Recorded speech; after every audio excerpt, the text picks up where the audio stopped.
Hello and welcome to the unit tutorial for History Year 5, Unit 2, The Vikings, and this is video part 1.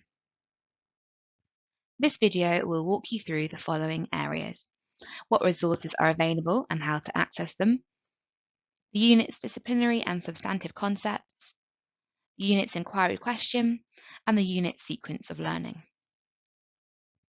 The resources for this unit available on Oxford OWL are the History Progression document, the Teacher Subject Knowledge Guide, the unit planning guidance, PowerPoint slides for every lesson, the pupil workbook and the ebook workbook, additional resources to go alongside some activities in the lessons, the pupil knowledge guide, posters, and discovery box cards.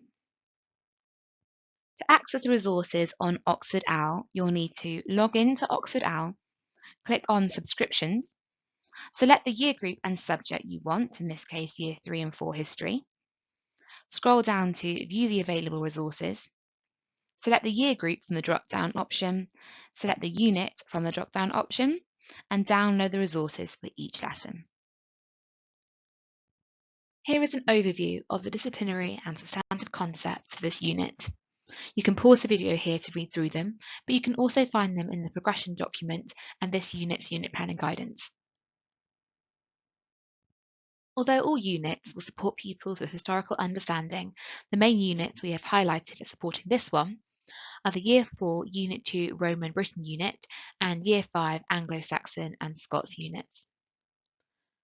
For more detail on the links between the units and the progression of this knowledge, please refer to the Unit Planning Guide and History Progression document. Every history unit has an inquiry question which the learning is centred around, and this inquiry question is answered by pupils at the end of the unit. The inquiry question for this unit is, were the Vikings just invaders?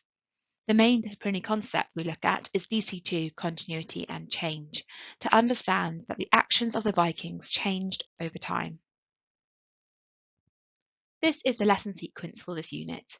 There are 6 lessons in this unit, which are approximately 2 hours each, apart from lesson 6, which is just 1 hour to allow time for the inquiry question planning and completing. Each lesson question drives the learning for that lesson, and pupils should be able to answer the lesson question based on their new learning at the end of the lesson. To support this new learning, at the start of each lesson, pupils complete a knowledge quiz based entirely on the previous lesson's learning. This also allows opportunities for teachers to check for understanding and address any misconceptions.